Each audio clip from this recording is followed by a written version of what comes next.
तलबा अस्सलामु अलैकुम वरहमतुल्लाहि वबरकातुहू। हॉर्नबिल के चैप्टर 4 का सबक जारी है।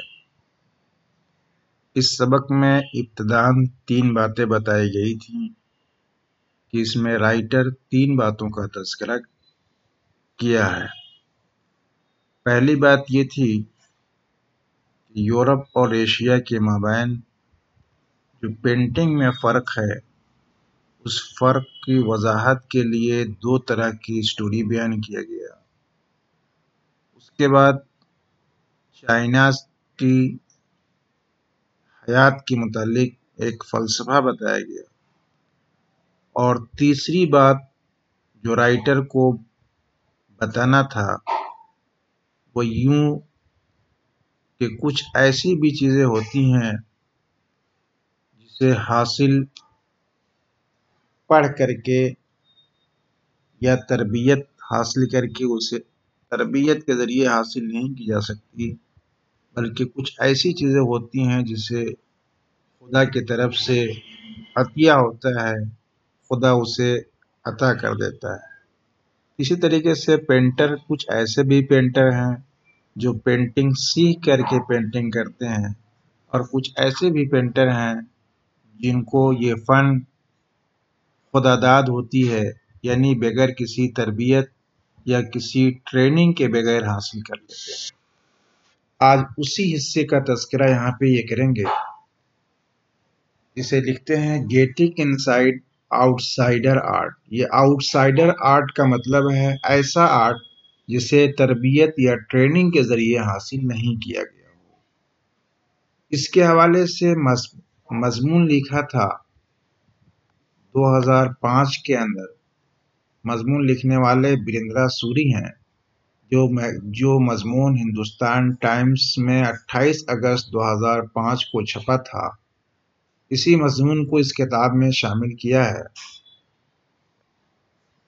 उसमें लिखा है गेटिंग इनसाइड आउटसाइडर आर्ट, यानी तरबियत से हासिल न किया गया हुआ आर्ट को अंदर ले आना, यानी उसकी अहमियत का बढ़ जाना।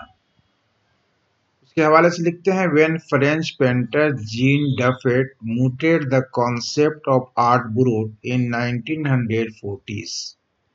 आर्ट ब्रूट का मतलब आउटसाइडर आर्ट, ये एक इस्तिलाह बन गई है। आर्ट ब्रूट उस आर्ट को कहेंगे जिसको ट्रेनिंग के जरिए, तरबियत के जरिए हासिल ना किया गया हो, वैसे आर्ट को आर्ट ब्रूट कहते हैं। तो कहते हैं जबकि फ्रांस के पेंटर जीन डफिट ने मूटेड आगाज किया the concept of art brute के कॉन्सेप्ट या इस्तिलाह का इन 1940s। जब फ्रांस का पेंटर जीन डफेट ने 1940 में आर्ट ब्रूट का कॉन्सेप्ट या इस्तिलाह का आगाज किया, the art of the untrained visionary was of minority interest. किस तरह का आर्ट? आर्ट ऑफ अनट्रेन्ड, ऐसा आर्ट जिसको ट्रेनिंग ना दी गई हो, ट्रेनिंग या तरबियत से हासिल ना की गई हो। तो तरबियत से हासिल ना की गई तख्लीकी आर्ट से वाज ऑफ माइनॉरिटी इंटरेस्ट, बहुत कम दिलचस्पी थी। जब उन्होंने आगाज किया था तो आर्ट ब्रूट का जब आगाज हुआ तो उस वक्त इस तरह के गैर तरबियत याफ्ता तख्लीकी आर्ट से बहुत कम दिलचस्पी थी। माइनॉरिटी बहुत कम लोग उसे दिलचस्पी रखते थे। विजनरी मतलब तख्लीकी, तो गैर तरबियत याफ्ता तख्लीकी फन से बहुत कम लोग दिलचस्पी रखते थे। लेकिन ग्रेजुअली, धीरे धीरे दिलचस्पी कम रखने के बावजूद भी वो अपने फन के बुनियाद पे, अपनी खूबियों के बुनियाद पे ये फन तरक्की करता गया। तो उसी को आगे लिखते हैं from its almost well beginnings outsider art has gradually become the fastest growing area of interest in contemporary art internationally.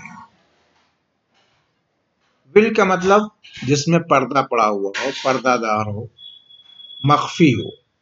तो कहते हैं तकरीबन इस मख्फी आगाज से, यानी जब शुरू में इसका आगाज हुआ उसको कहते हैं इसके मख्फी आगाज से, आउटसाइडर आर्ट हैज ग्रेजुअली, धीरे धीरे, became the fastest growing area, इसका बहुत तेज एरिया बढ़ गया, ऑफ इंटरेस्ट, यानी इसकी दिलचस्पी बहुत ज्यादा बढ़ गई, इन कॉन्टेम्परेरी, मौजूदा जमाने में, मौजूदा जमाने के फन में, इंटरनेशनली, यहाँ तक के आलमी पैमाने पे भी।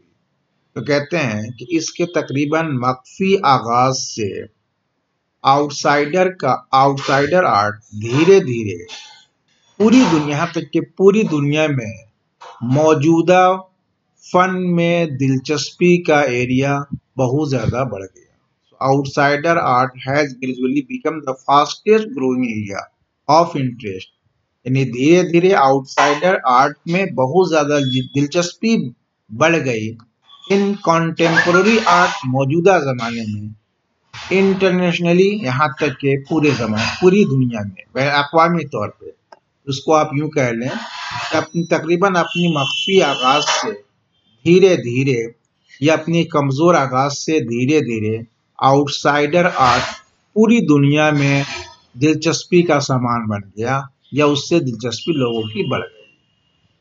This generally is describe as art of those who have no right to be rights as they have received no formal training and show talent and artistic insight.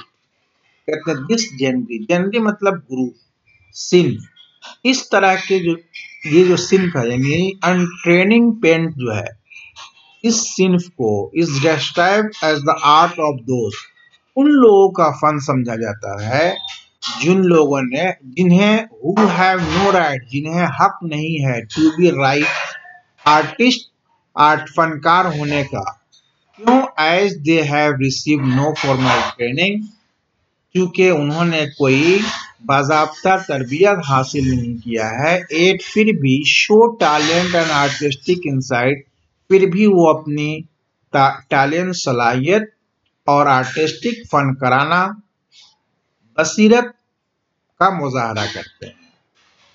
तो कहते हैं इस सिंफ को उन लोगों का आर्ट समझा जाता है जिन लोगों को आर्टिस्ट होने का हक नहीं है, क्योंकि उन लोगों ने बाज़ाब्ता ट्रेनिंग या तरबियत हासिल नहीं किया है। इसके बावजूद फिर भी वो लोग एक सलाहियत मंदाना और फनकाराना बसीरत का इजहार करते हैं। Their works are a stimulating contrast to a lot of mainstream offerings। जो लोग बाज़ाब्ता इस फन के तरबियत, जिन लोगों ने बाज़ाब्ता इसका तरबियत हासिल किया है, उसको कहा मेन स्ट्रीम्स। मेन स्ट्रीम यानी तरबियत शुदा, तरबियत हासिल करने वाले लोग। तो कहते हैं देयर वर्क्स, यानी उन लोगों का काम, यानी जो लोग ट्रेनिंग के जरिए इस फन को हासिल नहीं किया है, उनके काम आर स्टिमुलेटिंग, ज्यादा मुहर्रिक है, ज्यादा हौसला बख्श है, बरक्स किसके, to a lot of mainstream offering, बहुत सारे तरबियत हासिल करने वाले पेंटर के कामों के मुकाबले में। तो देयर वर्क, उनके काम, आर स्टिमुलेटिंग, ज्यादा मुहर्रिक है, ज्यादा हौसला बख्श है, contrast to a lot of mainstream offering, mainstream यानी तरबियत हासिल करने वाले लोगों के, बहुत सारे तरबियत हासिल करने वाले लोगों के कामों के मुकाबले में। Around the time Defoe was propounding his concept in India, an untutored genius was creating paradise। कहते अराउंड द टाइम, जबकि डेफिट, ये फ्रांस का था, कहते फ्रांस का ये डेफिट जो है वाज प्रोपाउंडिंग हिज कॉन्सेप्ट, प्रोपाउंडिंग मतलब ऑफरिंग, जब अपने इस कॉन्सेप्ट को, अपने इस इस्तिलाह को पेश कर रहा था, इंडिया में एन अनट्यूटर्ड जेनियस, एक गैर तरबियत याफ्ता ज़हीन इंसान, वाज क्रिएटिंग पैराडाइज, वो एक पैराडाइज बना रहा था, एक शानदार चीज बना रहा था। गोया कि डेफिट जबकि इसकी इस्तिलाह या इस कॉन्सेप्ट का वजूद बख्श रहा था, उस वक्त हिंदुस्तान में एक पेंटर पैदा हुआ था, जो पेंटर गैर तरबियत याफ्ता था, यानी इसने भी किसी संस्था से, किसी इंस्टीट्यूट से तरबियत हासिल नहीं किया था, बल्कि इसे खुदादाद सलाहियतें मिली थी। इस खुदादाद सलाहियत की बुनियाद पे क्या कहते हैं, इन इंडिया, हिंदुस्तान में एन अनट्यूटर्ड जेनियस, एक बेपनाह जेनियस इंसान, यानी जो ज़हीन इंसान है, जो गैर तरबियत याफ्ता है, वाज क्रिएटिंग पैराडाइज, एक शानदार चीज बना रहा था, या पैराडाइज एक बाग बना रहा था। Years ago, the little patch of jungle that he began clearing to make himself a garden sculpted with stone and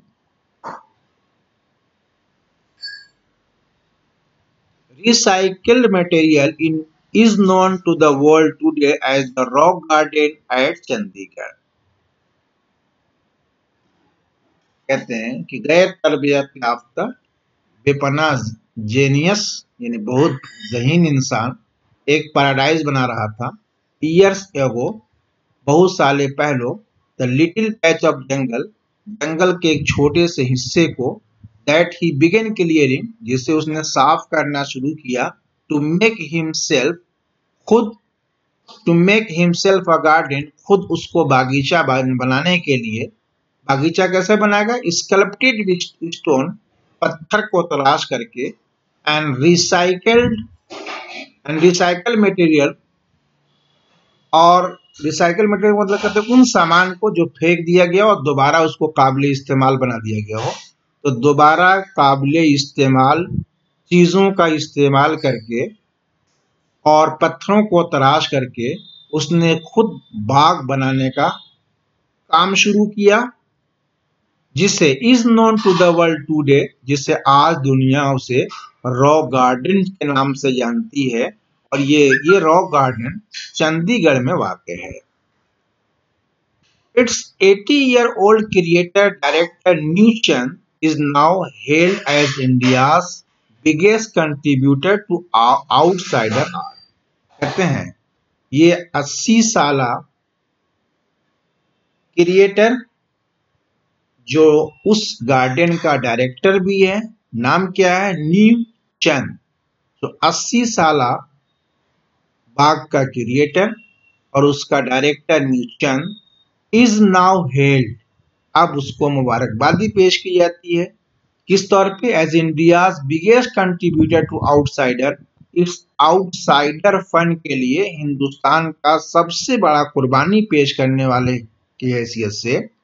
the 58th issue spring 2005 of Raw Vision, a UK-based magazine pioneer in outsider art publication, features Newton and his rock garden sculpture Omen by the Waterfall on its anniversary issue cover paper। फिर कहते हैं Rao vision, ये Rao vision एक paper का नाम, magazine का नाम है जो यूके में छपता है। तो कहते हैं 50th इशू स्प्रिंग 2005, स्प्रिंग 2005 के 50वें इशू में, या 50वें इशू में यूके बेस, यानी यूके के राव विजन चैप्टर में, राव विजन मैगजीन में आउटसाइडर के बारे में सबसे पहला छापने वाला मैगजीन ने न्यू चंद के बारे में छापा और उसके न्यू गार्डन स्कल्पचर को ओमेन बाय द वाटरफॉल नामी हेडिंग दे करके अपने सालगिरह के इशू के फर्स्ट पेपर पे उसको जगह दिया। तो 58th issue Rao vision, UK के राव विजन के 50वें इशू में, या 50वीं वाली मैगजीन में, जो मैगजीन के आउटसाइडर के बारे में छापने वाला सबसे पहला मैगजीन है। पॉइनर का मतलब होता है कोई ऐसा काम जो सबसे पहले किया हो। तो राव, यूके का राव विजन के 50वें एडिशन में, जिसने आउटसाइडर के बारे में सबसे पहला छापने वाला मैगजीन है, उसने न्यूचंद के बारे में छापा। और उनके न्यू गार्डन के स्कल्पचर्स या उनके जो तराशे थे, उस तराशे को ओमेन बाय द वाटरफॉल के नाम से अपने सालगिरह के इशू के फर्स्ट पेपर पर उसको जगह दिया। अल्लाह।